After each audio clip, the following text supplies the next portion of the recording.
This session we will be discussing backgrounder, stocker, and feedlot enterprises, descriptions of each enterprise, resources needed to operate, and animal considerations are only a few of the topics that will be discussed within each system.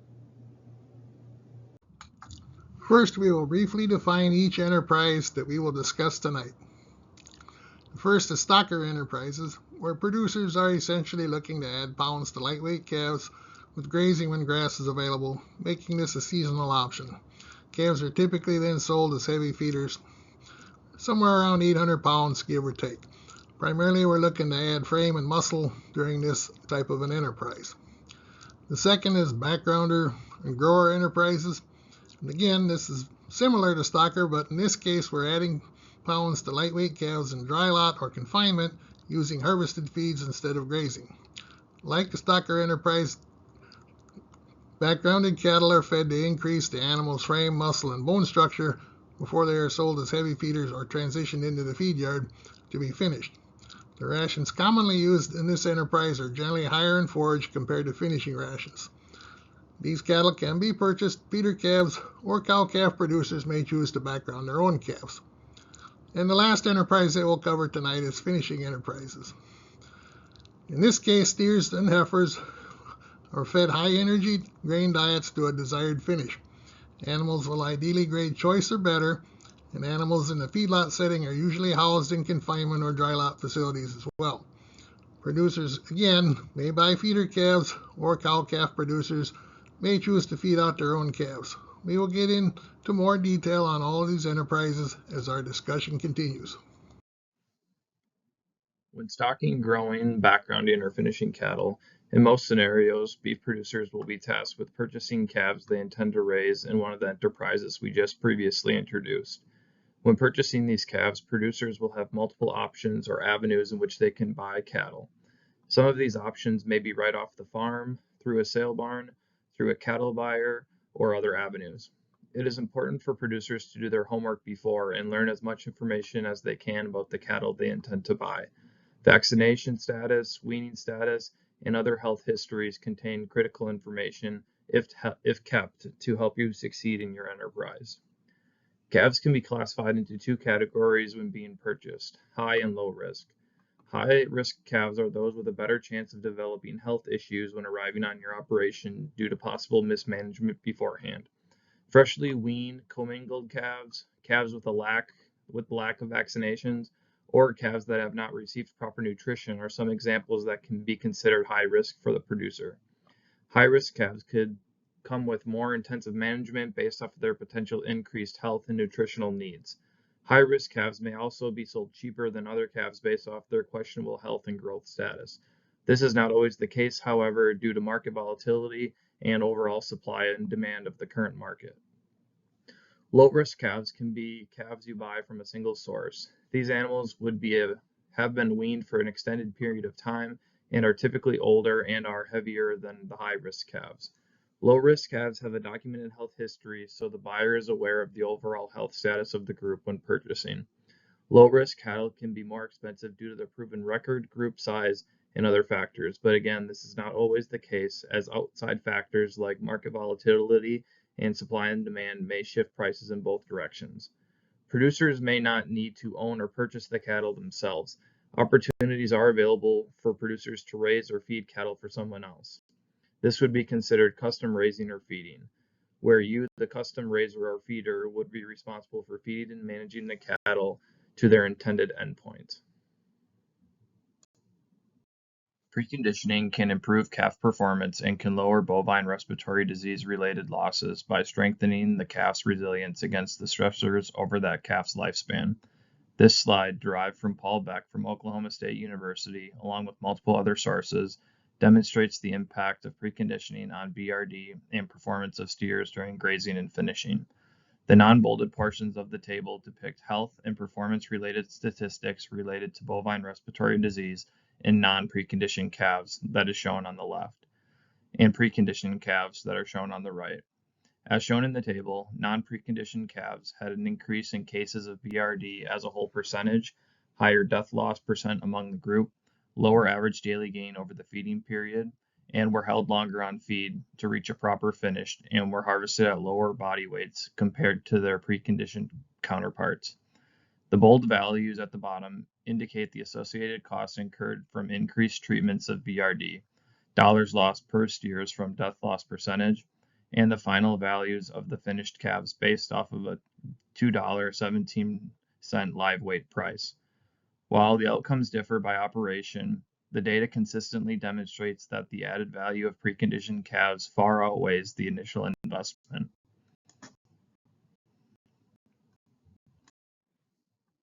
This table from Busby et al. Represents the effect that multiple health treatments can have on a cattle's feedlot performance. All of the cattle from this trial, over 45,000 of them, were preconditioned prior to being put in the feedlot. As you can see, cattle who were treated one or more times tended to stay on feed longer, see decreased average daily gains, had higher overall health treatment costs per head, and saw higher overall mortality rates. But overall, you can see these preconditioned cattle, a lot of them did not get sick, but preconditioning does not always guarantee no sick animals, but it sure will help you out in the long run if you are preconditioning those calves. These cattle were from all over the United States, and one more note is that this trial was done back in the early 2000s and late 1990s, so those treatment costs or cost per head would be much higher today based on inflation, thus emphasizing the importance of the preconditioning period. The first enterprise we'll discuss more in depth is the stocker enterprise. Raising stocker cattle is a seasonal opportunity where producers can take advantage of low-cost gains through grazing on quality pastures. This enterprise entails raising lightweight feeder calves, usually weighing between 300 and 600 pounds, until they become heavy feeders or around 800 pounds. Since this option of beef production is pasture-based, it is critical for producers to utilize quality pastures and have a reliable and potable water source available. Without quality pastures and the correct quantity and quality of water, stocker cattle will not meet their growth potential and expectations as far as gain goes. Having a mineral program that moves from pasture to pasture is also important. Monitor intakes and consult with a nutritionist to solidify a program that works for your operation. As far as infrastructure goes, fencing is needed in order to save time, money, and headaches for any beef production system in order to keep the animals contained on your operation to maintain good biosecurity, decreases overall liability, and many other things. Handling facilities that include receiving and holding areas to make it easier to work, sort, treat, and separate cattle are also essential. This can lower the stresses put on animals as well as their handlers that benefit both parties. There are many ways to retrofit handling facilities to fit existing buildings or other infrastructures you may have on the farm. Other considerations for stocker operations is having buildings on the operation. While not necessary, buildings could be useful for working animals when the weather is not ideal, or they can be used for quarantining sick or animals that need to be treated. Buildings can offer shelter in times of extreme weather conditions or places to supplement cattle if pastures are running short. Having land is another consideration for stocking operations. Operations will have already owned or rented pastures beforehand, but having additional land may offer hay resources or another form of income to balance the operation. Buildings and overall facilities don't have to be big and expensive. All they have to do is work for your operation to maintain the safety and health of the operator and the cattle you own. When buying calves intended for stocker enterprises, it is important to remember an animal's physical traits and phenotype will fit different production paths better than others. Younger, lightweight calves are good candidates for stocker programs, especially if the goal is to have them on grass for a longer time period, the whole grazing season, for example. While older calves can work, they often are best suited for a shorter turnaround time. We don't want them getting too big and framey before they're sold. Similarly, we look at the frame size of cattle. Small and moderate frame calves will work much better in stocker operations, again, if the goal is to graze them for a longer time, where the large calves, again, may best fit a shorter grazing duration before transitioning to the feedlot. In some cases, some big large frame calves may not need to be out on the stocker grass at all. Generally speaking, stocker enterprises try to capitalize on low-cost weight gains while the cattle are out on pasture. Calves that are overly fleshy at turnout will actually oftentimes lose some condition and weight before resuming growth at the energy level that the forage will support. This can occur if calves have been on a moderate to high grain ration. Calves a little on the thin side but healthy, commonly referred to as green, take off the quickest in a stocker program. Bottle calves can also be used in stocker systems, but producers need to make sure these animals are used to grass before putting them out on pasture and relying on them to take care of themselves. Similar to calves being bunk trained in the feed yard, bottle calves actually will need to learn what grass is, and their digestive system does as well. The microbes in the rumen need to adjust to different feed stuff to be successful and avoid metabolic issues if they've been on a higher grain program. Having them on a high forage or all forage ration prior to turnout is very beneficial to help with this transition. Grass finishing systems can also dovetail off of a stocker operation. These animals in a lot of ways could be considered long-term stockers. And if producers retain the stocker cattle for a longer period of time, the producer needs to think about what type of animals can work well in that system, as some phenotypes and breeds may work better than others. Typically, smaller framed or medium muscled or moderate frame, medium muscled cattle that come from small to moderate frame parents will work better in the grass finishing systems. The importance of choosing the right animal will affect your profits at your end point, but knowing when to sell your cattle is also important. Calves shouldn't get too heavy or they will receive discounts come sale time. The target sell weight for stocker backgrounding calves traditionally has been around 800 to 900 pounds for beef animals, and this gives the finisher somewhere around 120 days or so to add fat and finish out the cattle to those desired finishing weights. In current market conditions, it may be possible to take them to somewhat larger weights, but not huge, significantly different. These numbers may be higher or lower as far as the actual weights, depending on the breed, the frame size, the market conditions, etc. To further look at the desired end weight, it is important to be aware of what size animals the feeders who will be buying those cattle are most interested in, or if the goal is to transition them to the feedlot on the same farm, what size the packers are looking for to get them on a finishing ration at the right time. General guidelines are shown for various breed compositions, but it is important to keep in mind that under current conditions where packers are accepting larger animals, there may be some variation to slightly larger sizes before transitioning them to finishing rations, as long as they are not too thin. It is important to remember that it is necessary to put adequate amount of finish on them before harvest. It is not just a function of weight. Stocker enterprises have both advantages and disadvantages. As far as advantages go, stocking has a little different labor distribution than the other enterprises in terms of less equipment needed to operate. This can be an advantage to producers, but keep in mind this enterprise will still have labor needs, like maintaining quality pastures in order to be successful. Seasonality can be an advantage to producers interested in running stocker cattle. Since quality pastures are not available all times of year in the state of Wisconsin, producers have less worry about dealing with the struggles of winter months present on facilities, employees, and cattle. Like previously mentioned, labor distribution can be different than other beef enterprises, but stocking done correctly is more than just buying a group of cattle and letting them loose. Management will still be involved. Low cost of gain is definitely an advantage if quality pasture is present to target average daily gains around 1.5 to 2 pounds a day. But again, proper management of pasture is necessary in order to get quality gains and see results in the end. Challenges for stocker enterprises could include managing pastures in some situations for quality and quantity of forage. Some things can be controlled, like intensiveness of grazing, while other aspects like rainfall or temperature cannot be controlled. This high environmental influence can be a challenge in some years for stocker producers as drought and floods affect the landscape. Another challenge is health issues for cattle unfamiliar with high quality grass or younger animals who are not as developed and well equipped to handle high quality forage in a free-range situation. Pests out on pasture can be a challenge to control as well and can decrease gains if not controlled. Seasonality and market volatility can be a challenge in any system. Typically, when grass is available in the spring, everyone is buying cattle to put on the grass, making prices climb.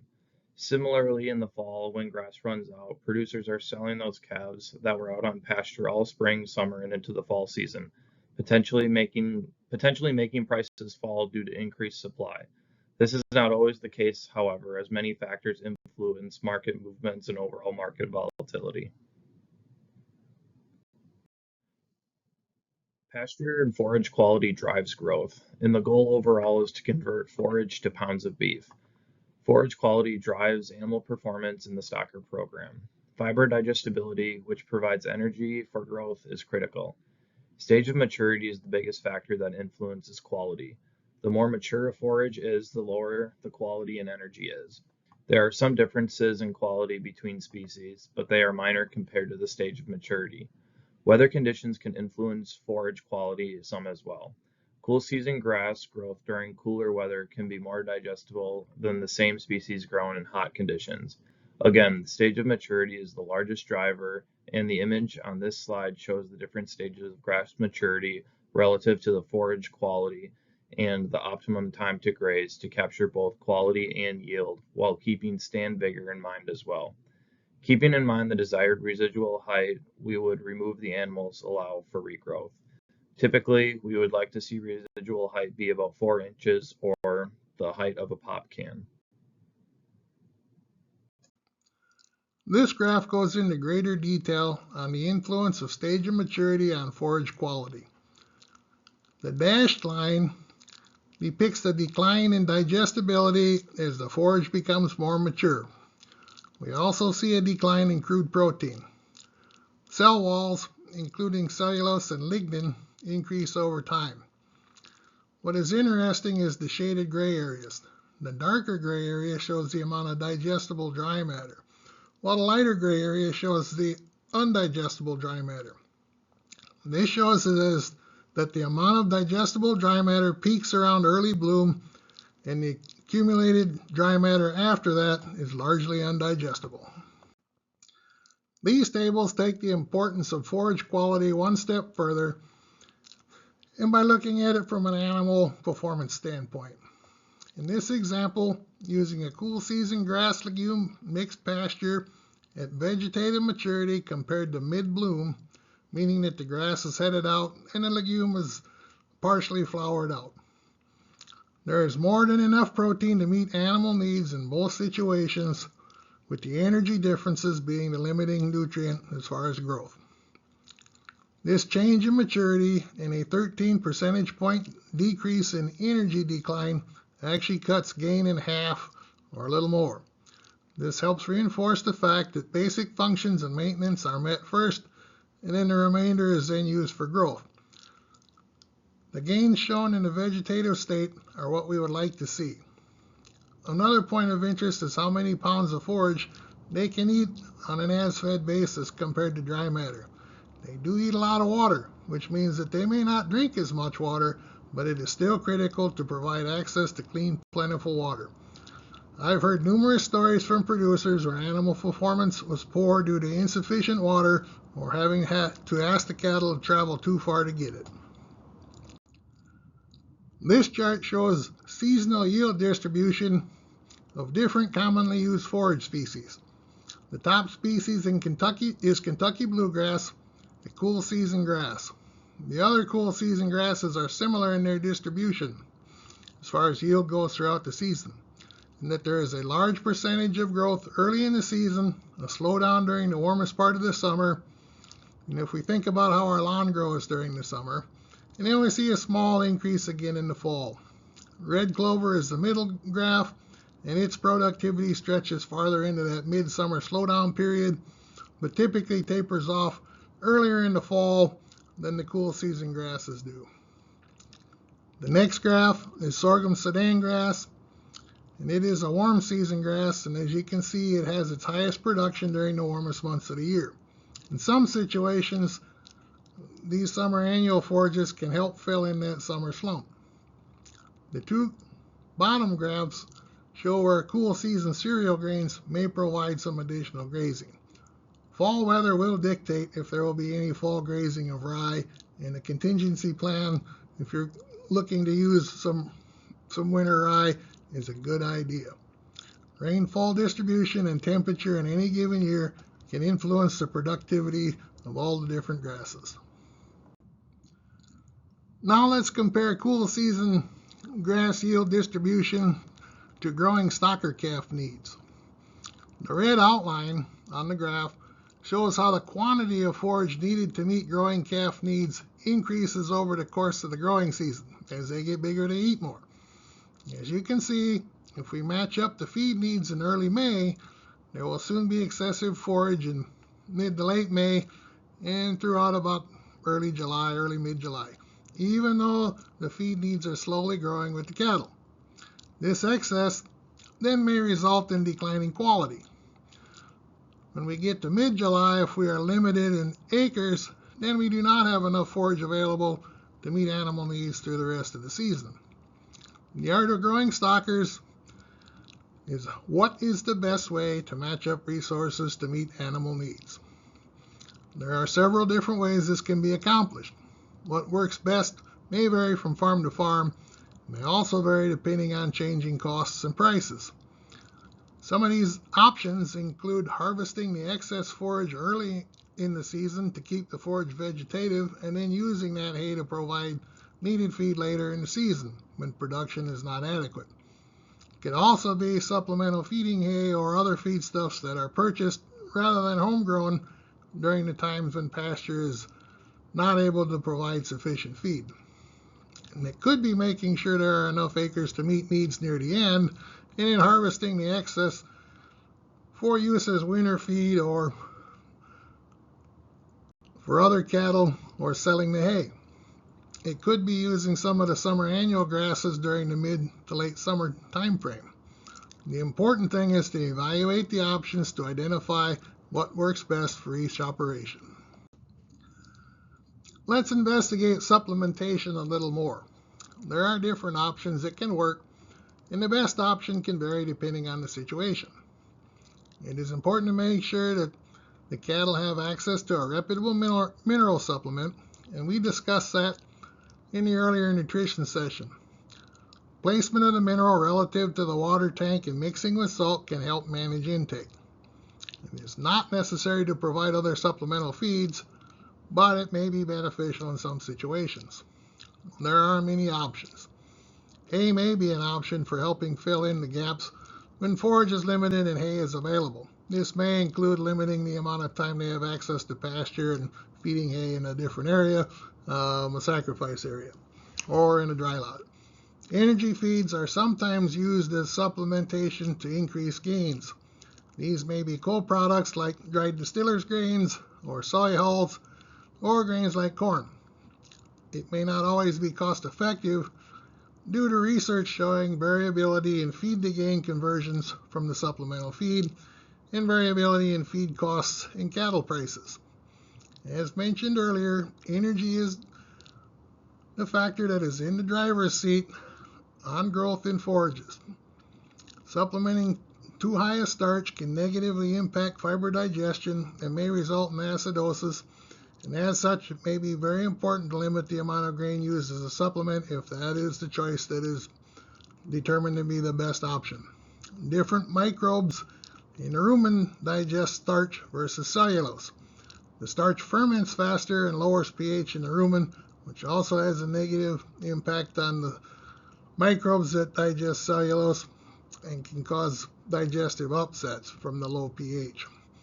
Modest amounts of grain should have little or minimal effects on starch digestion. Again, paying attention to how much they're fed. If supplementing, it is important not to get the cattle too fat. Over-conditioned feeder cattle are commonly discounted compared to those in moderate or slightly thin condition. Too thin a cattle can also be discounted as it raises concerns regarding their health. It is also important to supplement in a manner that all the cattle get their share of the supplement, not just the most aggressive calves. This can be done by making sure that there is enough bunk space for everyone to get it to feed when it is delivered. There are also intake limiters such as salt and other products that can be used to limit what they eat at one time. Keys to success in a stocker enterprise will include paying great attention to detail in the areas of pasture management, overall health of your cattle, having proper watering systems, and market awareness when buying and selling cattle. Improper attention to any of these categories could reflect in the paycheck you receive come sale time. Keeping the end in mind is important as stocker operations are selling pounds of cattle off the pastures they provide. Know what your goals are before you set out so you can maximize your profits in the end. Matching resources is important as well to succeed. Utilize what you have if it makes sense on your operation. The fanciest equipment or facilities is not always needed in order to be successful. Match the resources you have with the calves you either purchase or raise yourself. Take time to create and follow a health management plan. Treating fewer cattle will make less work for you and save time and money. Stay true to the plan and find a system that works. Sourcing groups of calves together or buying similar sized calves with a health record can be a great start to an effective health management plan. Also, take time to create and maintain a good relationship with a veterinarian. Flexibility in stocker operations, whether it be the number of cattle you buy, the time of year you buy and sell them, or the decision to put stocker calves out on pasture every year, is a decision that is completely up to you. Do your homework beforehand in regards to all of these categories to be successful in your stocker operation. Backgrounder grower operations are another option for producers looking to raise lightweight feeder calves, usually weighing between 300 and 600 pounds, until they become heavy feeders or around 800 pounds. Similar to stocker cattle, backgrounder growers are trying to put frame and muscle onto calves before they get put into a feedlot system and fed a finishing ration to a desired finish. Backgrounded cattle are normally fed stored feed and are housed in confinement or and dry lot facilities. Being confinement-based, pens or dry lots with proper water access and availability are crucial. Bunk space also comes into consideration because the animals are concentrated and eating from a single location. We will have a little bit more on bunk space in a little bit. Infrastructure can be more critical in backgrounding grower systems due to the producer's ability to operate at any time of year if calves are available. Feeding equipment would be required to feed stored feeds and deliver to feed bunks. This could include skid loaders or larger options, or wheelbarrows and forks, depending on the size of the operation. Handling facilities, receiving facilities, and holding areas in any enterprise are recommended for the safety of the animals and handlers. The design of these facilities is up to the operator and could depend on existing facilities and budget available. Land is another consideration for backgrounder and grower operations. Land is not always necessary, as feed can be purchased, but it may be advantageous for spreading manure or having the ability to harvest and store your own feeds in times of drought. Buildings are also not necessary, but are beneficial for handling, treating sick animals, and can be beneficial for comfort in harsh weather conditions. Buildings can also serve as a place for feed storage. Some animal considerations for backgrounding or grower enterprises are larger calves may not need to be backgrounded. We don't want them to be too big at their desired finished weight. Smaller framed or younger calves can benefit greatly from backgrounding as it allows them to grow some more frame before transitioning them onto a finishing ration from a conventional channel standpoint. It is common for some operations to implement what is referred to as phase feeding. They will bring in feeders depending on the type, size, and weight of the calves. They will be on a backgrounder or grower ration for a certain length of time, and then from there be transitioned onto a finishing ration. This allows them to utilize more forages, which may be important to farms that have crop rotations. It is important to keep the end in mind when determining at what weight backgrounded cattle should be sold or transitioned onto a finishing ration. We've discussed how water access and availability throughout this presentation is important to the animal's growth and overall well-being. This table illustrates the daily water requirements of growing steers and heifers as well as finished aged cattle. As you can see, temperature and weight have an effect on daily water consumption, and producers need to be aware that they are getting enough. Water can also be obtained through forages that the cattle will consume, but producers still need to provide clean, potable water in order for cattle to grow like they are supposed to. Enough bunk space is very important when feeding cattle in confinement. It is common for a group of calves to be put into a group pen where they will remain until they are either sold or harvested. The calves, when they first arrive, will have more than enough bunk space required in the first pen. That may be beneficial for the young calves, especially shortly after weaning or when going into a new environment because they want to eat all at the same time. As they get older and learn what feed is, they won't be quite as inclined to all be at the bunk and eating at the same time. The lack of bunk space creates a situation where cattle growth becomes more variable within the group, and some calves may not get enough to eat to keep up with their other pen mates, especially in situations where hay is fed in a feeder or supplements are delivered in small amounts. One thing we do not want to happen is for the bunk to be empty for a long period of time before the new feed is delivered. If cattle get too hungry due to the bunk being empty, they will overeat and rush the bunk, and thus overeat when the feed is delivered, and intakes then become more erratic, and that can contribute to acidosis. Consistency is critical when feeding cattle. We will discuss more about rating bunks and feed delivery in another slide. The recommendations for bunk space were developed many years ago when cattle were finished and marketed at 1,100 to 1,200 pounds. Cattle have gotten bigger, and since then they are now finished anywhere from 1,350 pounds to 1,550 pounds, and perhaps maybe some even a little larger than that. We do not have enough research at this time to determine if more bunk space would be beneficial for those larger cattle.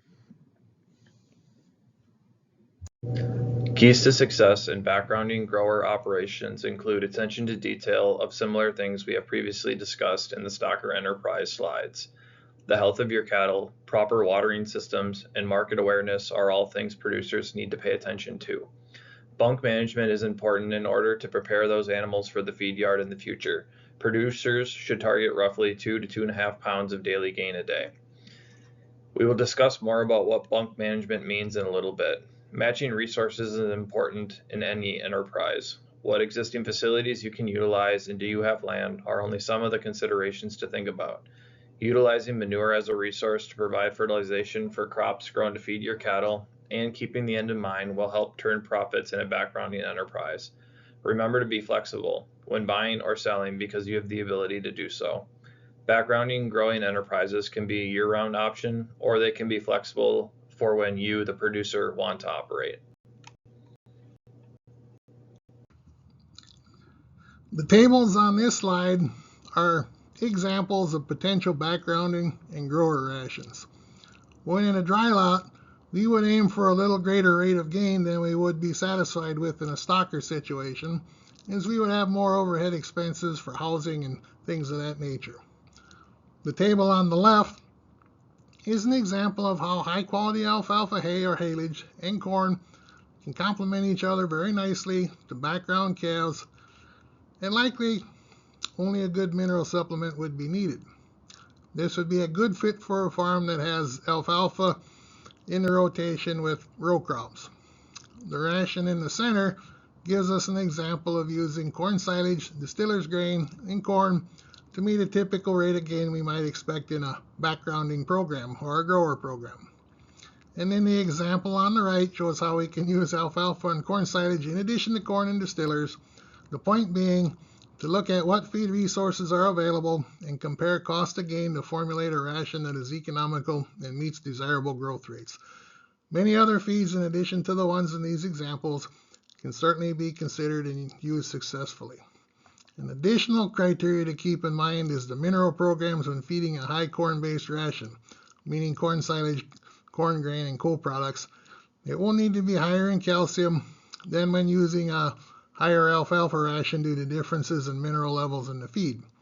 It is important to know what your ration composition is to match it with the correct mineral program. Many feed companies have different mineral premixes to match up with the rations being fed.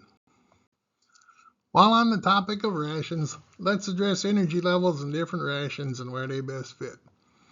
This bar graph compares the net energy of gain with the differing amounts of corn to corn silage being the variable between these rations.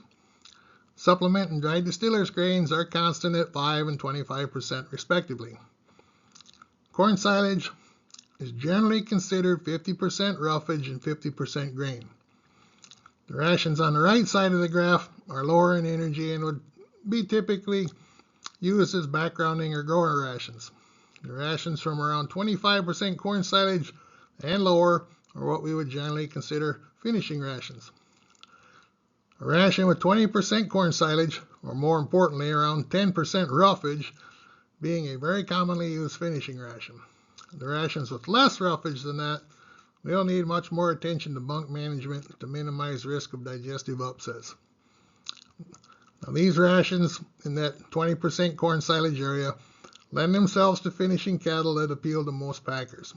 Distillers grains are a commonly available feedstuff that are a good source of protein, and they are high in digestible fiber and have very good energy levels, but a slower fermentation rate, which helps with managing acidosis.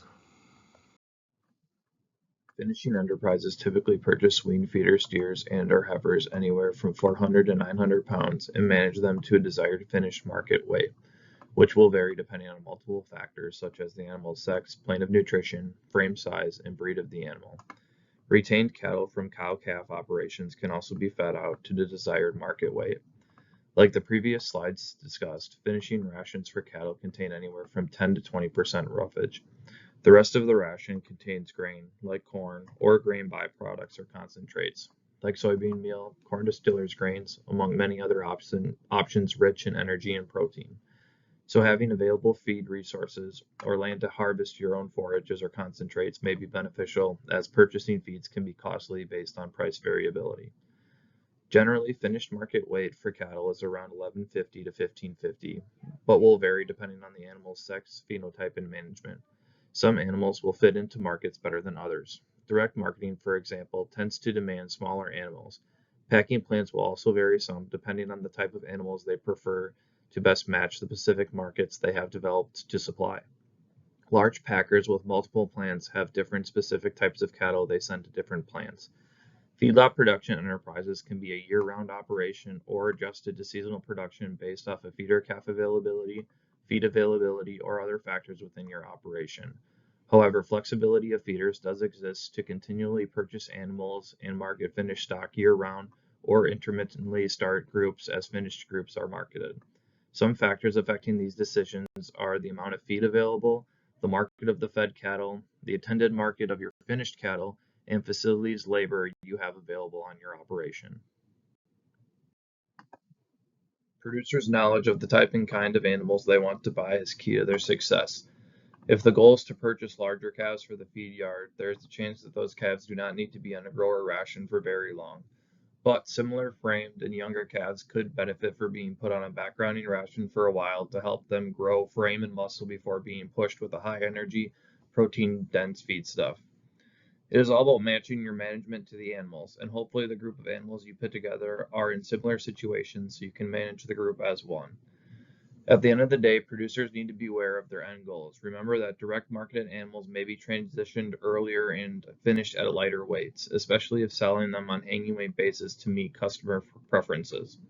In contrast, animals sold as larger groups at sale barns or to packing plants may benefit from a backgrounding period to build frame into larger carcasses at the end of the feeding period. It is important to keep the end in mind when determining at what cattle weight should be sold or transitioned onto a new ration. If you are purchasing new animals, putting groups together, or choosing a feeding program for the group of animals, utilizing a trustworthy mentor can be a great idea. There are many folks in the beef industry who have knowledge and many years of experience. Talk to a beef-focused nutritionist for help putting rations together for different groups of calves. Sale barn managers can also help with these situations, or your local extension agents. Resources needed for finishing enterprises include proper facilities like shelter and penning. Ventilation is also critical for finishing facilities to remove odors and create a fresh air environment. Handling facilities are necessary to receive, treat, and load out cattle. And lastly, watering systems should be available to provide animals with clean, potable water at all times. Feeding considerations include providing bunks or areas where animals can get their feed without causing them stresses. This means providing enough bunk space and practicing good bunk management, which we will discuss next. Self-feeders can also be used, and we will introduce those more in a bit. Labor needs will be crucial for day-to-day feeding and caring for the animals. Proper equipment will also assist you in doing your day-to-day work. Utilizing manure as a resource by creating a manure management plan. Manure can also be beneficial for crops you need in order to feed your cattle. Lastly, feed, either grown or purchased, will be necessary. Finishing enterprises are primarily grain-based, so land available to you will be beneficial for growing crops and spreading manure. Producers can choose to buy feed as well, but they must be aware of the market variability of that decision year after year. Good bunk management is very important in any enterprise. Poor bunk management can have a negative impact on health, growth, and profitability of your cattle. Poor bunk management can happen in any type of bunk management approach or system. The two common methods of bunk management are ad lib, also called free choice, and slick bunk, which is also known as maximal sustainable intake. Free choice or ad lib may be more labor intense and has some drawbacks, including greater intake variability, which can contribute to digestive upsets and somewhat lower feed conversions. Increased variability of animal performance within the pen can also be seen with ad lib feeding. Greater feed waste and the potential for feed spoilage will also occur. When feeding ad lib or free choice, bunk cleaning will be necessary, as spoiled feed left in the bunk can discourage optimal eating, which can further decrease performance of the cattle. Cattle perform better when daily intakes are consistent, and consistency has value. Overall, good bunk management is delivering a consistent ration that is on time and matches what the cattle are eating within the day. To practice slick bunk or maximal sustainable intake, producers should evaluate the bunks each day about an hour prior to feeding to determine if an increase or decrease in feed is necessary. Increases in feed delivery should be a disciplined approach with no more than 5% or 1 pound of dry matter per head change at a time. No more than one change in the ration every 3 days to evaluate the response for cattle should be practiced. TMR mixers can help deliver a consistent ration, but they are an expensive tool and may not fit well in some operations. Find a ration that meets the cattle's nutritional requirements that closely matches with the amount that they will eat within the day. Deliver feed very close to the same time each day. Again, transitions need to be gradual and deliberate. The goal is that there should just be crumbs in the bunk, very little feed left in the bunk, but not be completely empty for too long before each feeding. Iowa State University has a great resource on slick bunk management that we will include in the resource guide for this course. This graph represents ad lib or free choice feeding. As shown, not managing feed bunks correctly can affect the feed intakes of our cattle. Inconsistencies could hold back cattle in their performance and overall intake. Inconsistencies in intakes can also affect our cattle in terms of digestive upsets. All these aspects can affect the overall performance and hurt profitability in the long run. Weather can also have its effect on cattle feed intakes, which could also be shown in the graph paired with the free choice feeding style. This graph shows the practice of maximal sustainable intake, or slick bunk feeding, shown in red, versus ad lib, shown in black, where feed delivery was not managed the same. The red line, or pen A, was the well-managed slick bunk approach, where feed was delivered at similar times every day and intake stayed relatively consistent throughout the feeding period. The black line, or pen B, represents more of a free choice or ad lib delivery in which feed intakes varied and overall consistency was never really seen. Cattle in the ad lib system fell behind early on and never really recovered. This could be due to weather, spoiled feed, digestive upsets, or other factors. In order to practice slick bunk management or maximal sustainable intake, you will need to know how to read a bunk. Iowa State University, along with South Dakota State University, has a great publication on slick bunk management that this information comes from. South Dakota State University's 4-point bunk scoring system is shown in these pictures. We are only showing points 0 to 2, where 0 means there was no feed remaining in the bunk. A half a point means that scattered feed was present, but most of the bottom of the bunk was exposed. 1 point is the thin uniform layer of feed across the bottom of the bunk, typically about 1 corn kernel deep. 2 points is 25 to 50% of the previous feed delivery was remaining in the bunk. Additional number designations include a number 3 that is not shown on the screen, but that is where a crown of feed is thoroughly distributed and more than 50% of the feeds remains. Or number 4 is feed is virtually untouched, and the crown of the previous day's feed is still noticeable or undisturbed. Producers utilize a slick bunk or clean bunk score of 0 approach can reduce feed waste and may improve feed efficiency of their cattle. This trial compares cattle who are fed an ad-lib style of management versus a slick bunk management approach. As shown, initial, final, and average daily gains are similar between both methods. A large and more noticeable difference comes into play when we look at the amount of feed those animals were eating each day and the feed cost per head differences over the same amount of days, which were 120 days.